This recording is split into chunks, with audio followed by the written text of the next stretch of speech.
Այս նմուշը small Sevan, փոքր Sevan-ի նմուշն է 5 մետր խորությամբ, վերցնում է կես մետր խորություն, 5 մետր, 10, 25, մինչև ընդհուպ 80 մետր խորությամբ ջրի նմուշներ ենք ստանում։ Sevan-ի ջրից 12-ական նմուշ լիտրանոց հատուկ շշերով ամենամիս Երևան է բերվում հետազոտության։ Լաբորատորիան բնապահպանական գերատեսչության, հիդրոօթերոթաբանության և մոնիթորինգի կենտրոնինն է, նպատակը լճի վիճակն ու որակը բնութագրող թարմ տվյալներ ստանալը։ Ուսումնասիրում են մոտ 50 ֆիզիկա-քիմիական ցուցանիշը եւ 10-ից ավել հիդրոկենսաբանական պարամետրեր, որով չափվում է լճի թափանցիկությունը եւ ծաղկման բնորոշ պարամետրեր, ինչպես քլորոֆիլ ալֆան եւ այնտեղ ֆիտոպլանկտոն եւ այլն։ Կարևոր պարամետրերից նայում են նաև ծանր մետաղները, ջրի ընդհանուր հանքային կազմը, քլորոֆիլ ալֆան, pH-ը, թթվածնով հագեցվածությունը։ Տարվա առաջին նմուշների անալիզը մոտենում է ավարտին, ներկայացնում է կենտրոնի արմատներով սևանցի աշխատակիցը։ Գրեթե բոլոր խորություններում լուծված թթվածնի արժեքը դիտարկվել է 10 մգ լիտր, որը բավականին լավ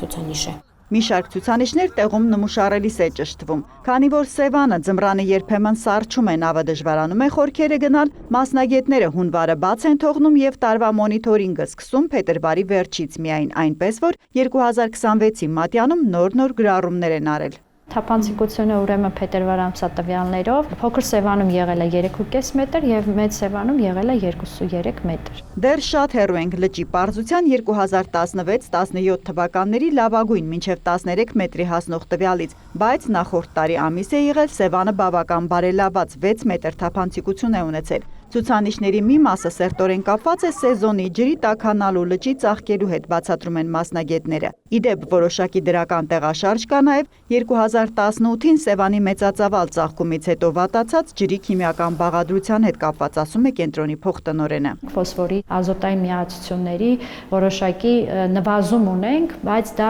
դեռևս այն նվազման չափը չի, որը Սևանա լճի ջրի որակը, էկոլոգիական որակը կտեղափոխվի ավելի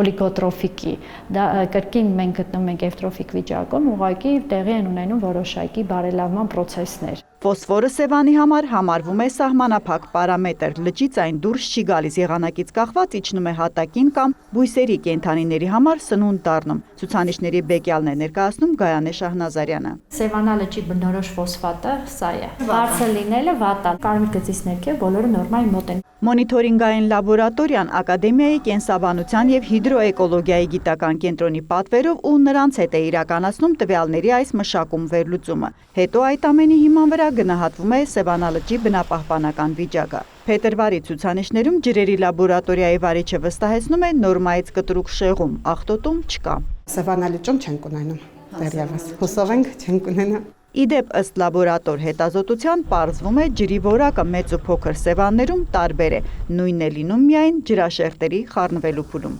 Հերմինե Բաղդասարյան, Արտակ Գևորգյան լուրեր։